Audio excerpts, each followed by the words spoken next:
I'm very happy to get a chance to speak with both Ricky on the left, Jordan on the right of the Wayne Racing Cadillac LMDh cars. How are you guys doing? Good. Happy to be in Detroit. Weekend's going fast though. Yeah, I can imagine so. Now, you guys are on the same team again, but in two different cars. Ricky, you're in the 10. Jordan, you're in the 40. So, how does that work in terms of team versus competition between the brothers?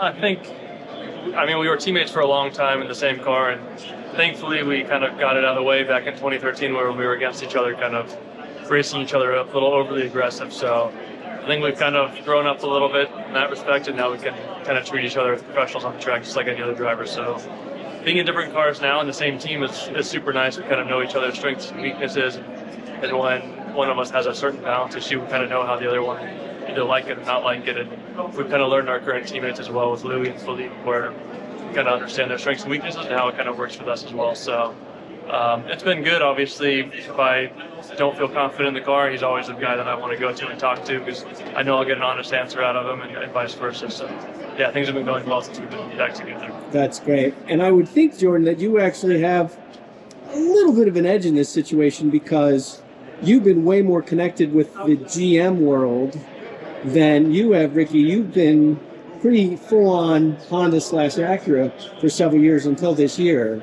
So for you, what's the transition been like from a V6 to a V8? Yeah, it's been interesting. Obviously with Acura for the past couple of years, but back for the first half of my career, I was also in GM-powered cars. So it definitely feels like somewhat of a homecoming. But in that stretch of however many years it was, Jordan definitely, never left, and he knows everybody now. He knows the way that the company works and who to talk to about what, and where the simulators are, how the simulators set up, and what kind of tools they're working with, and everything from the top down. So for me, it's been a bit of a learning curve coming back. Things have changed a lot. GM is, you don't think it could evolve so much, but it has. And the cars, as far as driving the cars, a V6 versus a V8. You get the obvious one of the noise, which is really great with the Cadillac. But as far as racing it, being a hybrid, it really fills in those gaps and makes the drivability feel pretty similar. So you get the great noise, but the differences come in sort of the handling and the intricacies of the details. So not as big of a difference as it maybe used to be. Well, Ricky, you're so good at segues, because I wanted to ask about the hybrid interaction with the V6 with Acura versus the hybrid interaction with the Cadillac V8. It's interesting how it's a fixed hybrid system for every car, but how it's tuned is kind of open to the teams, to the engine manufacturers. So have you felt a noticeable difference in the way the hybrid is managed on the Cadillac side versus the Acura side? Yeah, and Jordan drove the Acura the last year as well. Oh, fair enough. Yeah, you both have. That's right.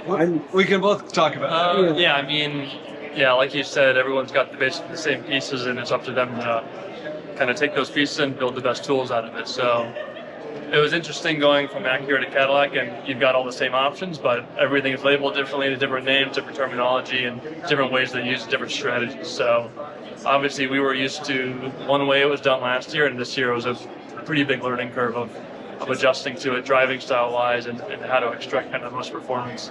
But at the end of the day, every manufacturer is pretty smart, and they're going to get to that best level pretty quickly.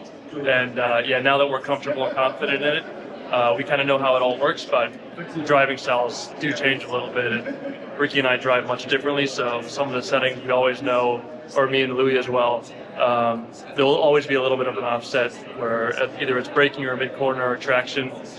We always want something a little bit differently, and we just now understand which settings to kind of go to in between runs. To be like, all right, if you've got understeer, I know I'm probably going to have a little bit of oversteer, so I'm going to make these little adjustments. And you kind of learn that over the season. Gotcha. Kind of being our first year with Cadillac, that's kind of been a big learning process for the first couple of races, and I feel like we're way more on top of it at this point.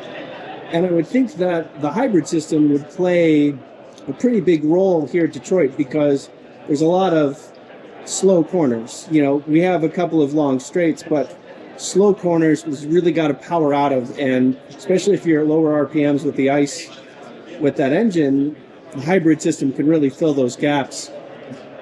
Has there been any adapting to the Detroit's track specifically and working with the hybrid system? Yeah, it's funny. If you didn't know there was a hybrid in it, actually from the moment you put the power down, you would never realize it because it's so smooth and sort of it works the way that you would expect it. Everything's predictable, I guess. So you put the power down, it feels the same whether the corner is fifth gear as it does in first gear. The torque sort of is always matching that torque curve that IMSA wants you to run.